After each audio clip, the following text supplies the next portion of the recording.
আজকে আমি বানাবো ভোলা মাছের ফিশ কাটলেট। স্বাদে গন্ধে অতুলনীয়, একবার খেলে এর স্বাদ ভোলা যাবে না। নমস্কার বন্ধুরা, আপনাদের সাথে আমি পিয়া, আর আপনারা দেখছেন পিয়ার রান্নাবাটি। চলো তাহলে রান্নাটা শুরু করা যাক। ভোলা মাছের ফিশ কাটলেট বানানোর জন্য আমি একটা বড় সাইজের ভোলা মাছ কেটে ধুয়ে নিয়েছি। এবার ভোলা মাছটা আমি সিদ্ধ করে নেব। মাছটা সিদ্ধর জন্য আমি ফুটান্ত জলের মধ্যে লবণ আর হলুদ দিয়ে মাছটা দিয়ে দিয়েছি। মাছটা ভালোভাবে সিদ্ধ হতে আমার 5 মিনিট সময় লেগেছে। এবার মাছটা আমি তুলে নেব। এবার মাছটা ঠান্ডা হওয়া পর্যন্ত আমি অপেক্ষা করব। মাছটা আমার ঠান্ডা হয়ে গেছে। এবার আমি মাছের কাঁটাগুলো সব বেছে নেব। আর এই ফিশ কাটলেটটা বানানোর জন্য মাছটা সিদ্ধ করে নিতে হয়।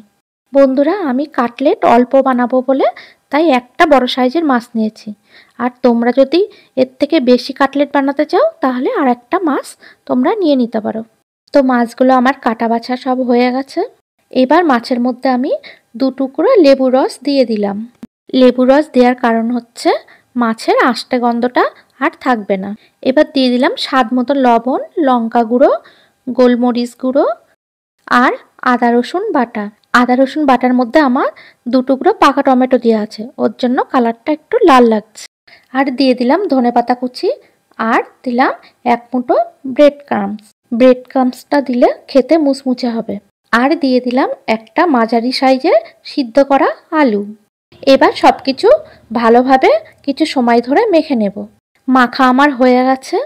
এইবার কাটলেটের আকারে শেপ দিতে হবে। শেপ দেওয়ার জন্য নিয়েছি আমি একটা থালা। থালার উপরে দিয়ে নিলাম আমি অল্প পরিমাণে ব্রেড ক্রাম্বস। এবার কাটলেটের আকারে আমি শেপ দিয়ে নেব। বাড়িতে যদি ব্রেড ক্রাম্বস না থাকে তোমরা টোস্ট বিস্কুট গুঁড়ো করে নিতে পারো। কাটলেটটা আমি লম্বা আকারের শেপ দিয়ে নিই। তোমরা চাইলে 4 চৌকো শেপ দিতে পারো। চাকুটা দিয়ে আমি ভালোভাবে শেপ দিয়ে নিচ্ছি।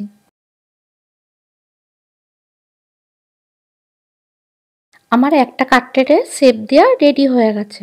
বাকি কাটলেটগুলো আমি একইভাবে রেডি করে নেব। এবার একটা পাত্রে আমি 4 চামচ কর্নফ্লাওয়ার নিয়েছি। তার মধ্যে আমি কিছুটা পরিমাণে লবণ দিয়ে ভালো করে মিক্সড করে নেব।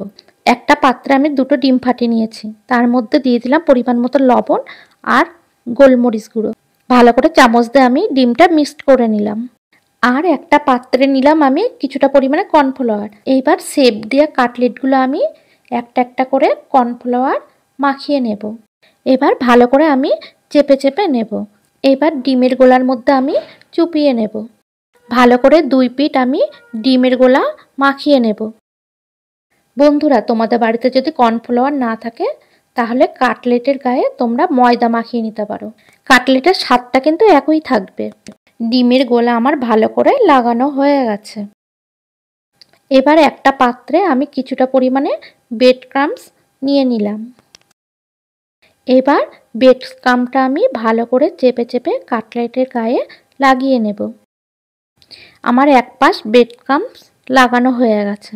এবার উল্টে নিয়ে আর এক পাশ আমি ভালো করে এইভাবে চেপে চেপে লাগিয়ে নেব। ভালো করে চেপে চেপে সাইডগুলোও লাগিয়ে নিতে হবে।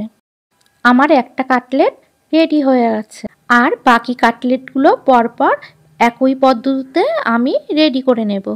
কাটলেটগুলো আমি আধা ঘন্টা ফ্রিজে রেখে দিয়েছিলাম শক্ত হওয়ার জন্য। একটা মাছ দিয়ে আমার 3টে কাটলেট হয়েছে। কাটলেটগুলো ভাজার জন্য আমি আগে থেকেই কড়াই তেল গরম করতে দিয়েছিলাম। একটা কাটলেট আমি গরম তেলের মধ্যে দিয়ে দিলাম। কাটলেট ভাজার সময় গ্যাসের আঁচটা মিডিয়ামে রাখতে হবে। কাটলেটগুলো আমি কিছু সময় ধরে লাল লাল করে আমি ভেজে নেব। কাটলেটটা কিছু সময় ধরে ভাজলে খেতে মুচমুচে হবে। দেখো, কাটলেটটা ভাজতে ভাজতে অনেকটা লাল হয়ে এসছে।